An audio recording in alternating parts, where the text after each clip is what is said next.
Hello and welcome to my channel. Thank you so much for stopping by. Today what I'm going to do is I'm going to show you how to make ghee or clarified butter using the butter that I made on the previous video. That is using the milk, cream and curd. In case if you haven't watched the video, I'm going to go ahead and share the link in the description box. You can go ahead and click it and then see for yourself how easy it is to make butter. So let's get on with the process. First, you would have to take the butter in the pot and then heat it up.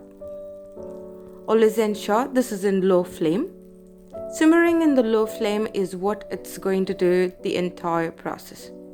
You will not go ahead and increase the flame, because when you go ahead and increase it, there is a high possibility that the butter might get burnt or it would impact the quality of the ghee that comes in.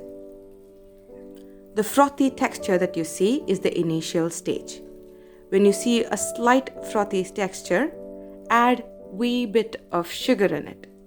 The reason why I'm adding sugar is at the end of the process, the milk solid in the butter would separate itself from the clarified butter, or in other words, ghee. The sugar, when it's heating up, will caramelize and get stuck to the milk solid that's in the butter and then sink it at the bottom. That way, when we strain the ghee, it does not hinder and it's easier. And you would have to throw that away, so you don't really consume the sugar in it. As and when the butter starts melting, you might want to go ahead and just stir it occasionally to ensure all the butter melts and nothing remains.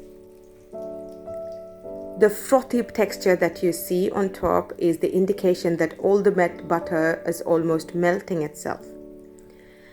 There are times when this frothy texture would go ahead and cook itself and then it might overflow. That's when you might have to stir a little faster to ensure it cools down and it does not overflow or waste. Do you see that boiling in now? So now it would start overflowing. Yes, this is what it is. So you stir it really fast to ensure it cools down. It would roughly take a minute for it to cool down. It's not a lengthy process. Do you see that yellow bubbly liquid? That is the conversion of butter to ghee. So let me quickly let it cook. The entire process would roughly take 20 minutes. Now you would start seeing the milk solid separating itself from the under process formation of ghee, I could say that. Let me show you how the milk solid looks like. Wait, let me wait for a couple of minutes and it's easy for me to show the chunks to you. So this process, if you see it really clearly, you would see milk solid. Let me pick it up for you. Give me a minute.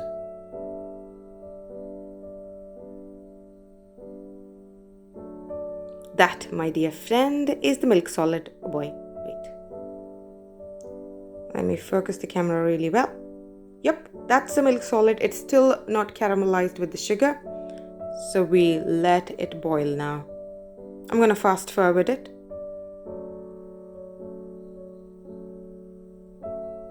The easier way for you to know if the ghee is almost done or not is to just splash 2-3 drops of water. It will start spluttering.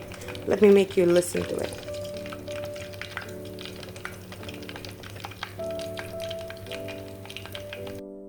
Did you hear that?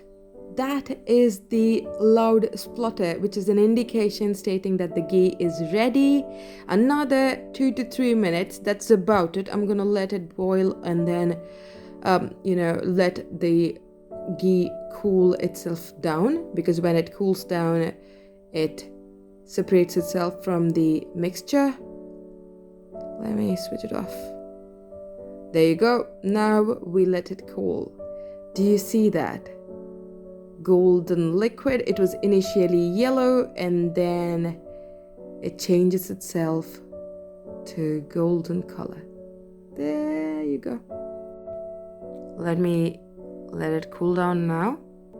It will roughly take 15 to 20 minutes for it to cool down completely before you go ahead and move it to another container. Let me show you how the liquid looks like now. Isn't that beautiful? It smells too good, guys. It smells so pure. It smells so, I don't know what's the right word, but it smells so good.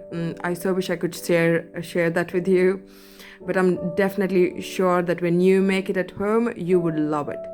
I'm gonna move it to a glass container. You can use any container of your choice. If you see that frothy texture dropping into your storage container, do not worry, that's not gonna tamper the taste nor the quality of ghee. I'm gonna show you the caramelized residue at the bottom. As you see, it does not float around, it just gets stuck to the bottom, making it easier for us to take just the ghee off, and then you can discard the junk. Okay, let me show you the ghee now and the junk that you have to throw. Right, my ghee is ready. I hope you loved it and you try it. Let me know in the comment below. Thank you.